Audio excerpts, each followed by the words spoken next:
Ang mabuting balita ng Panginoon ayon kay San Mateo. Papuri sa iyo, Panginoon.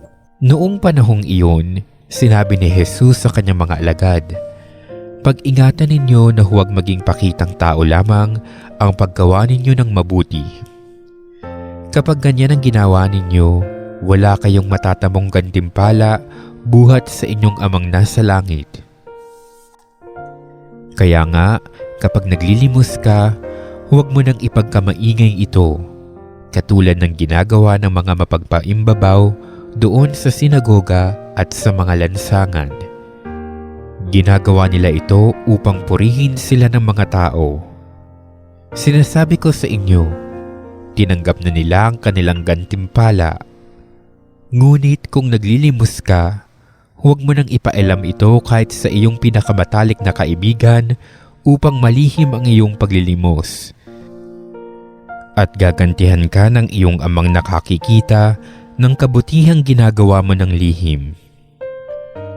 At kapag nananalangin kayo, huwag kayong tumulad sa mapagpaimbabaw. Mahilig silang manalangin ng patayo sa mga sinagoga at sa mga panulukang daan upang makita ng mga tao. Sinasabi ko sa inyo, tinanggap na nila ang kanilang gantimpala. Ngunit kapag mananalangin ka, pumasok ka sa iyong silid at isara mo ang pinto. Saka ka manalangin sa iyong amang hindi mo nakikita at gagantihan ka ng iyong amang nakakikita ng kabutihang ginagawa mo ng lihim. Kapag nag-aayuno kayo, huwag kayong magmukhang malungkot tulad ng mga mapagpaimbabaw. Hindi sila nag-aayos upang malaman ng mga tao na sila'y nag-aayuno. Sinasabi ko sa inyo, tinanggap na nila ang kanilang gantimpala. Kapag ikaw ay nag-aayuno, mag-ayos ka ng buhok at maghilamos upang huwag mapansin ng mga tao na nag-aayuno ka. Ang iyong amang hindi mo nakikita, ang siya lamang nakaaalam nito. Siya na nakakikita ng kabutihang ginagawa mo ng lihim, ang gaganti sa iyo."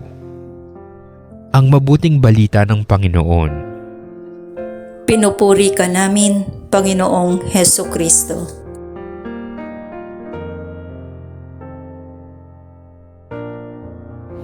Magandang araw sa inyong lahat, mga kapatid sa Pinag-Isang Puso Catholic Charismatic Ministry. Ako po ang inyong kapatid, Brother Ronnie Nicolas. At ngayon ay February 14, no? Araw ng mga puso. Happy Valentine po sa inyong lahat. At gayon din, ang araw na ito ay tinatawag nating pagpapasimula ng ating Kwaresma sa ating simbahan, no?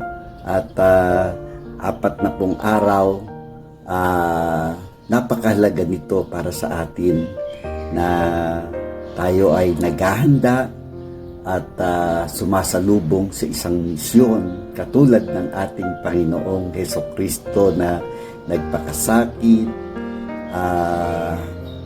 nagbata, at nagpinahirapan, pinatay, at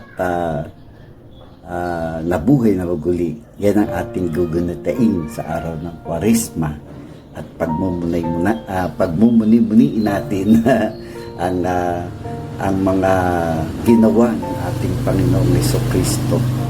At sa panahon ito, yung 40 days, very significant po ito sa Biblia, no? Dahil sa ito po yung tinatawag na mga paghahanda na dapat gawin, no? Katulad ng ating Panginoong Hesukristo pagkatapos ng kanyang hidden life ay sinimulan niya ang kanyang misyon, pero bago ang lahat, ginawa muna niya ang tinatawag na 40 days na pag-aayuno, pananalangin, at lahat ng bagay ay ginawa niya muna ang lahat ng ito para maging matagumpay, no? Ang kanyang bisyong ito, ang pakikipag-ugnayan niya sa Ama. No? Yun ang kanya munang isinagawa. 40 days siyang hindi kumain. Gayun din sa atin, sinisimulan po natin ito sa tinatawag nating Ash Wednesday. Na sa ating pong ebanghelyo na ating binasa sa Matthew chapter 6 verse 1 to 6 hanggang 16 to 18, ito po ay kapansin-pansin na po yung tatlong bagay tungkol sa tatlong bagay ng kabanalan. No? Nakikita po natin doon ang prayer, fasting, and almsgiving. Tatlo po yan. No? Ulitin ko ulit. Prayer, fasting, and almsgiving. Ito po ang tatlong bagay na dapat isagawa din natin, no? Sa panahon ng Kwaresma. Ang Kwaresmang ito, sabi ko nga, dito natin sinisimulan natin ito sa magitan ng Ash Wednesday. Kaya yung ating pananalangin ay mas lalo pa natin palalimin, no? Kasi kinikilala natin na tayo ay isang makasalanan. Para tayong paulit-ulit na nakagagawa ng kasalanan dahil sa ating kahinaan, dahil sa ating tinatawag na madali tayong matukso, no? Kaya nga ginagawa natin ang Kwaresma para katulad ng damit natin na nalublob sa putikan, no? Tumigas na at talaga namang na kumapit na ng gusto ang dumi sa damit na yon, no? Kaya kinakailangan ibabad natin yung damit na yon sa tubig at lagyan natin ng detergent, ibabad natin at pagkatapos kusut-kusutin hanggang sa tuloy-tuloy na magluag, lumambot yung mga putik na yun at mawala, no? Hanggang sa maging maputi ulit yung ating damit, no? Malinis yung ating damit. Ganun din sa ating kasalanan, no? Kinakailangan yung ating mga nagagawang hindi kaaya-aya sa ating Panginoon, dahil sa paulit-ulit nating nagagawang kasalanan, yan po ay tumitigas na. Kaya ang topic po natin yan ay sa Kwaresmang ito yung ibabad. Yun talaga ibabad natin sa Panginoon ang ating tunay na pagtingin, pagtahak sa Kwaresmang ito. Mga kapatid, itong ating ginagawang ito ng ating Kwaresma, tayo ay magpalalim ng ating pananalangin. Ang pananalangin natin ay palalimin pa natin sa panahon ng Kwaresmang ito. Paano kaya? Kung dati-rati tayo ay nananalangin na patungkol sa ating mga sarili, mga petisyon natin, no? Dagdagan pa natin ng gusto sa magitan ng tinatawag nating ano ang magagawa pa natin sa ating Panginoon, o ano yung maibibigay natin sa ating Panginoon, no? Yung magagawa natin, hindi lamang para sa atin, kundi yung maigagawa natin para sa Panginoon, no? Dati-rati kasi pagka tayo nananalangin, no, very familiar na yung tinatawag na para sa kinabukasan ko, para sa aking pag-aaral, para sa aking pamilya, para sa aking health, ganon. Yun ang ating madalas na ipinapanalangin. Pero this time, baguhin naman natin, no? Baguhin naman natin ang ating pananalangin. Kaya nga tayo ay nagbubungkal, nagtatanim at nag-aani, no? Pinag-aaralan natin mabuti yung salita ng Diyos. At dito, yung ating pagpapalalim sa salita ng Diyos, malaman natin ang kalooban ng Panginoon at doon naman natin maialay yung maialay natin ang ating buhay para sa Kanya sa magitan ng ating ginagawang pananalangin. At ang pangalawa, yung tinatawag nating fasting, no? Fasting. Ito po ay pagbibigay natin ng sakripisyo na ang pananalangin natin ay one full meal lang sa isang araw, no? Medyo mahirap sapagkat yung tinatawag nating yung ating pagpapasting, hindi tayo masyadong kakain masyado sa agahan o kaya one full meal tayo sa tanghali tapos sa agahan konti na lang, no? Ito po ay obligatory ng ating simbahan para sa lahat ng mga kasamahan natin na may edad na 14 to 59. Kaya yung mga 60 years old dyan, yay! Hindi na kami kasama. Yung mga kasama diyan, yung tinatawag natin mga 14 and 59 years old. Yan, obligado kayong mag-fasting, no? Pero hindi naman sabihin natin sa mga may edad na, no, na hindi na rin tayo magpa-fasting. Pwede naman natin gawin natin yung tinatawag na hindi nga tayo magpa-fasting o mag-abstinence, pero pwede naman tayo magkaroon ng alternate sa bagay na ito. Katulad halimbawa, hindi na tayo may diabetes tayo, hindi na tayo pwede kumain talaga ng maraming kanin, no? O yung mga bagay na bawal. Exempted tayo doon, no? Pagka gano'n ng sitwasyon. Pero hindi ibig sabihin exempted na, meron pa naman tayong pwedeng gawing alternative para doon sa tinatawag na fasting and abstinence. Katulad halimbawa, kung kay madaldal, medyo mag-sacrifice tayo, hindi muna tayo magsasalita ng masyado sa buong maghapon, no? Sa buong maghapon, o kaya naman kung ikaw ang talagang bisyo mo na yung manood ng TV,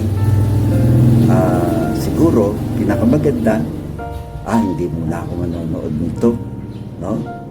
Yung mga mahalagang bagay na lamang na katulad ng mga balita, yun, pag kinakailangan matingnan ko yun para malaman natin kung anong weather, ano nangyari. Pero yung ibabad natin yung sarili natin sa panonood ng TV, yun po pwede natin i-sacrifice ng konti, katulad ng paghawak ng mga gadget, no? Kung hindi naman tayo talagang addicted na tayo sa paggamit ng mga cellphone, paggamit ng mga iba't ibang mga gadget, pwede nating limitahin din. Pwede ito maging sacrifice natin, no?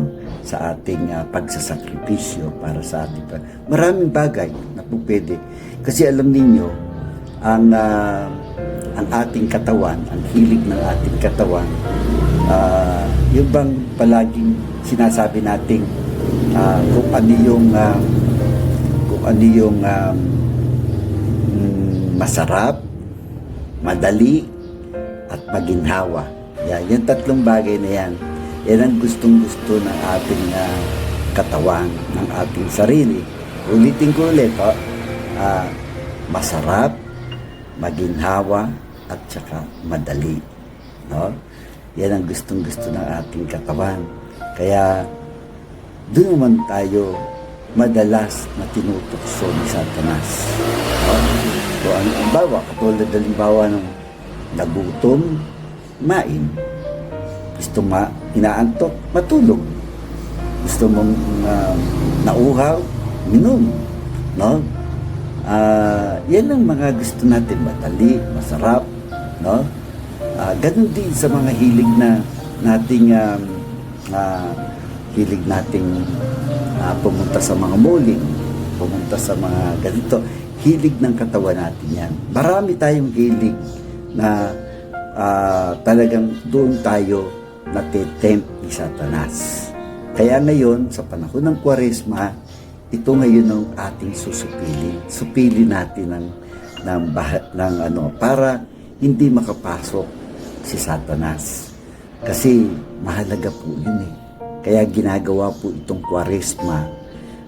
Ang kabuuan po kasi nito ay yung tinatawag nating self-denial. No?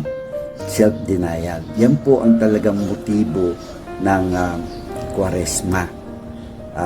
Tayo ay pinag-iingat ng ating simbahan na huwag mahulog ng gusto kay Satanas. Sapagkat doon tayo nagkakaroon ng paulit-ulit na nagagawa ng kasalanan. At pagka ito'y naging paulit-ulit na nagagawa nating kasalanan, hindi na natin napapakinggan ang ating mga budhi, pati ang yung tinatawag nating konsensya, na kung saan doon talaga tayo kinakausap ng Panginoon, no? Yung konsensya. Pero kung minsan, hindi natin ang ating konsensya, parado na, wala nang mapakinggan, no? Dala ng ating paulit-ulit na nagagawang kasalanan. Kaya doon tayo nalilimlang ni Satanas. Kaya sa panahon ng Kwaresma, ito naman ngayon ang ating pag-ukulan ng pansin. Magbabad tayo. Ibabad natin ang ating sarili sa Panginoon. At yan po ang spirit ng Kwaresma. Ito po ang ibinibigay sa atin.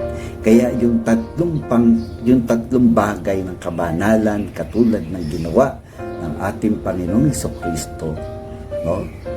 Ang pananalangin, ang fasting, at ang tinatawag nating almsgiving, no? Yan po ay ipinagagawa sa atin ng simbahan upang sa ganon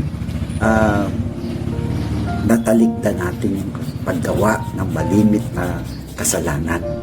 Kaya tinatawag tayo talaga ng ating Panginoon dito sa Kwaresmang ito patungo sa kabanalan. Kaya paano ba nagsimula? No? Siguro maganda itanong natin. Paano ba nagsimula yung abstinence o fasting? Kasi ang fasting po, one full meal lang, no? Sa isang araw. Yung tuwing Biyernes po na darating hanggang sa hanggang sa 40 days na ito, no? Yung abstinence, tinatawag nating pagkakain ng karne, no?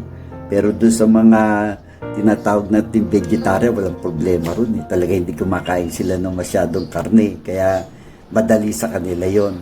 Pero how about yung carnivorous, no? Pahirapan yan, no? Pero bakit ba ganun tayo pinarusahan? Kasi ang totoo po niyan, ang ating Panginoong Jesucristo ay tinuring din na parang isang kapirasong karne. Hindi tao nung panahon niya. Sapagkat nahandong sipa-sipain siya, hindi siya pakinggan, no? Palimurain siya, dustain siya, luran siya, at ang higit sa lahat, yung talagang pinarusahan hanggang sa kamatayan doon sa krus ng Kalbaryo. Yun. Kaya tayo ay katulad din natin, no? Isa tayong tao na ganun din tayo mangyayari pagka tayo patuloy sa kasalanan. Itinuring siya makasalanan no? Bagamat siya ay walang nagagawang kasalanan ng ating Panginoong Jesucristo. Pero siya ang umako, no? Ng ating nagawang kasalanan. Kaya tayo naman, pinag-ano rin tayo na magsakripisyo din tayo na huwag kumain ng karne sa araw ng mga Biyernes na mga darating. Alam niyo nung araw, nung unang panahon, pagka sila nagsasakripisyo, talagang hindi sila kumakain ng karne. No? Talagang maximum yun sa buong 4 araw, hindi sila kumain. Pero ngayon, maluag na ang ating simbahan. Every Friday na lang. At pagka ang fasting and abstinence, 2 araw na lang sa 40 days na yan, yan po yung tinatawag na Ash Wednesday, itong pong araw na ito. Kaya mag-fasting and abstinence tayo. No? Ang mahirap nga lang ngayon, maraming may kadit at maraming